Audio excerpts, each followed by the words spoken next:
Welcome to the June 2007 edition of Outlook Video, your nationally recognized award-winning show for gay, lesbian, bisexual, and transgender communities. I'm Roberta Gonzalez-Gregg. And I'm Tom Smith. The public celebration of women's history in this country began in 1978 as Women's History Week in Sonoma County, California.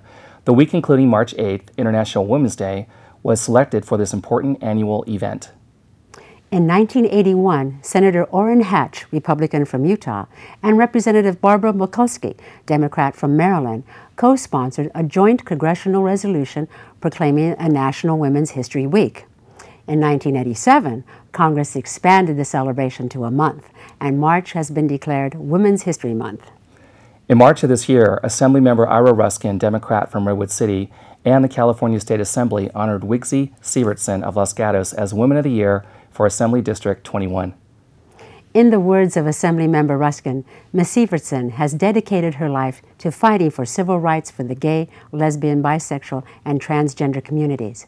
By founding the pioneering civil rights organization BAYMEC, working on city and county commissions to prevent domestic violence, and counseling students at San Jose State University, Wiggsy has made a monumental difference in our community. And Wiggsy Sivertsen will honor Outlook Video by joining me for an interview right here for a great start to this month's show. One of music's great powers is the ability to touch us where spoken word cannot. Filmmaker Bud Dillon's documentary, Why We Sing, will be released to PBS stations nationwide this June for broadcasting. Raymond Donald Hong will be talking with Bud Dillon with more details. All the recent political debate about gay issues and the approach of Gay Pride Month has Outlook Video volunteer Aaron Bruno thinking about the rights of gays in the U.S. and comparing those rights to other countries. Stay tuned for his commentary on gay rights in the world later in our show. Rounding out this month's show, Raymond gives us a sneak preview of the 31st San Francisco International LGBT Film Festival, along with a little help from the two of us. But first, let's get started with Tom's interview with Wiggsy Sivertsen. Hi, I'm Kathy McPhee, and you're watching Outlook Video. I have the distinct pleasure of interviewing one of the pillars of our community, Wiggsy Sivertsen. Wiggsy was recently awarded the honor of Women of the Year for Assembly District 21 on the floor of the California State Assembly. Ira Ruskin, a Democrat from Redwood City, nominated Wiggsy for dedicating her life to the fight for civil rights for LGBT communities. What you may not know is that Wiggsy is a two-time recipient of this award. She received a previous Women of the Year award in 1987 from John Vasconcellos. Wiggsy is a director of counseling services and a visiting professor in the sociology department at San Jose State University, where she has been employed for the last 38 years. She is a co-founder of BAYMEC, the only political action committee dedicated to advocating for civil rights of LGBT people in San Mateo, Santa Clara, Santa Cruz, and Monterey counties. Wiggsy is a formidable person and a great advocate for us. Wiggsy, welcome to the show. Thank you, Tom. It's nice to be here. So tell us about this honor. How did this all come about?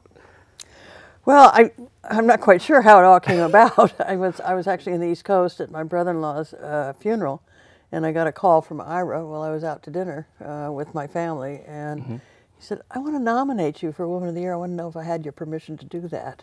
And the answer was? Yes, and I said, "Well, sure. Yeah, I'm honored, and I'm certainly touched because Ira is such a wonderful person. I was touched by it." And then who gave you the award? Ira. Ira did, yeah. And then also... Well, actually, you have to go through this routine at the assembly, and they walk you up the aisle, and then you meet with the speaker, who is Fabian Nunez, and he gives you the award, and you have your picture taken, and then you go and sit down with the assembly person at his table, at his particular table in the assembly itself. Well, that sounds pretty exciting. Now, how was it in 1987? Well, it was kind of sort of a little haphazard. Not as deluxe, huh? Yeah, it wasn't first class. It was kind of a little bit haphazard. I think it was sort of the beginning of the process. It hadn't been ongoing for quite, as long as it is now. They didn't have it quite down. It was a very long, because there are lots of, as you know, there's lots of assembly people, and so each one had their own, award. Is that why they feed you? Yeah, right. Yeah, and then you go out to, Ira took myself and my partner out to lunch, and then we did not go to the afternoon reception because I had to get back to the campus, so we came home. I was going to ask you, you've been on this scene for such a long time. Where do you see the fight now for us in terms of, is it gay marriage? Is it civil rights? Is it any of the other issues facing us? And what would be the priority, you think, where we should spend our time, energy, and money? Well, I think the difficulty is really right now, I mean, you know, gay marriage really sits there as kind of the looming, you know, gigantic elephant in the middle of the room that's really hard to walk around. You know, you can't just walk away from it. I think that it certainly is something that I support and think that it's really important for us one day to get to that place where we really do have equality with the rest of the citizens of this country. Do you think it came too early? I've heard. I do. I don't think that we had done enough groundwork. Okay. I think that we, and also rights groups do this. I mean, you get a couple of inches, and then you take a big leap. Right. And the problem for me about it is that it has become an enormously successful organizing tool for the far right. evangelical, you know, and the far right.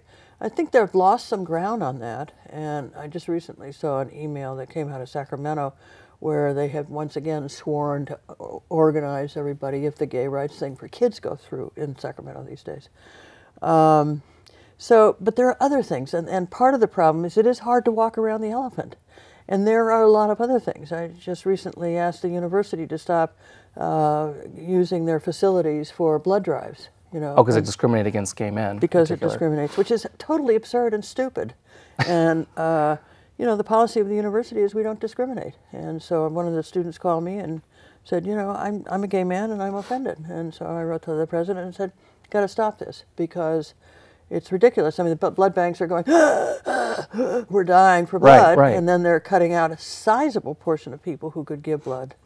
So that certainly is an issue. So being vigilant for the rights we have. And taking care of that, to the whole business of taxation, of Social Security, of health benefits, of certainly health benefits for transgendered people.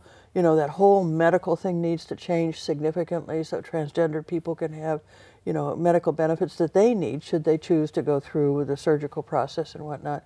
Those are kind of what I call basic bread and butter issues that we need to keep working on.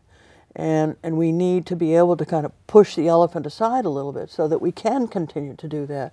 And we should continue to do it and not get complacent. For those of you who want more information or how to contact Wiggsy, please look at the website on your screen right now. And Wiggsy, thank you for coming to the show. You.